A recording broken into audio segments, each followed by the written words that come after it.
Claire Doutrillo revient maintenant sur le débat décisif au sein du Parlement français qui a conduit à l'abolition de la peine de mort. Nous sommes à l'Assemblée nationale le 17 septembre 1981.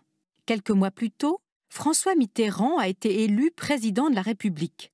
Le candidat socialiste avait fait de l'abolition de la peine de mort l'un des thèmes forts de sa campagne. Dès son élection, le projet de loi est mis en chantier et c'est le garde des Sceaux, Robert Badinter, qui va défendre ce projet. Robert Badinter est avocat, un avocat très réputé en France, notamment pour le combat qu'il mène sans relâche depuis 10 ans contre la peine de mort. Mais pourquoi se sent-il investi par cette mission ? En 1972, à Troyes, aux Assises de l'Aube, Badinter défend Roger Bontemps. Lors d'une tentative d'évasion, Bontemps et son coaccusé Claude Buffet ont tué un surveillant et une infirmière. En fait, seul Buffet a du sang sur les mains, mais les deux hommes sont condamnés à mort. Badinter n'obtient pas la grâce de son client Bontemps. L'exécution a lieu le 28 novembre, à l'aube, à Paris, dans la cour de la prison de la Santé. Badinter n'oubliera jamais le claquement sec de la lame sur le butoir et l'injustice d'avoir vu guillotiner un homme qui n'avait tué personne. Désormais, l'abolition sera sa cause. Quelques années plus tard, Robert Badinter est l'avocat de Patrick Henry, qui a enlevé et assassiné un enfant de 8 ans. Dans une plaidoirie restée célèbre, Badinter fait délibérément de ce procès celui de la peine de mort.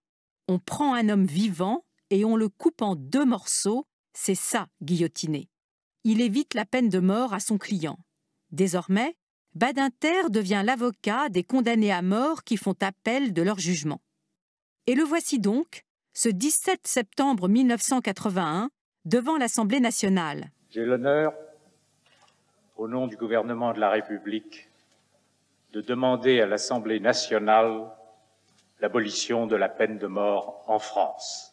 Il dira plus tard, « Prononcer cette phrase, dans ma vie, ça a été quelque chose d'immense. » Il faut rappeler qu'en 1981, la France est le dernier pays d'Europe occidentale à ne pas avoir aboli la peine de mort, soit par loi ou décret, soit dans la pratique.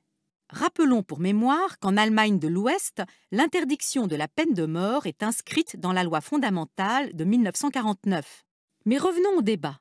Est-ce que, en quoi que ce soit, si ces 3 hommes se trouvaient à cet instant dans les prisons françaises, la sécurité, la sûreté de nos concitoyens se trouverait de quelque façon que ce soit compromise? C'est cela la vérité et la mesure exacte de la peine de mort. C'est simplement cela. Le débat est houleux. Les opposants réclament un référendum. Pourquoi ? Parce qu'ils savent qu'en 1981, les sondages sont formels, 67% des Français sont favorables à la peine de mort. Voilà pourquoi ce débat est fondamental dans la vie de la démocratie française. Badinter appelle les députés à se prononcer contre l'avis majoritaire de leurs concitoyens, c'est-à-dire à prendre pleinement leurs responsabilités de législateurs.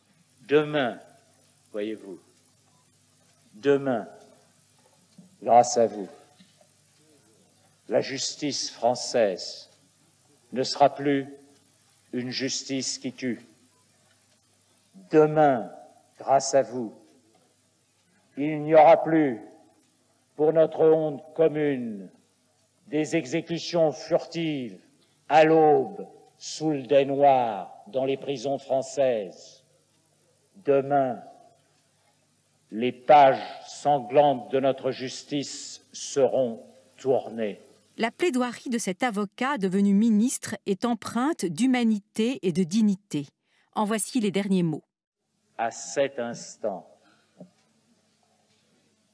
j'ai le sentiment, plus qu'à aucun autre, d'assumer au sens ancien, au sens noble, le plus noble qui soit.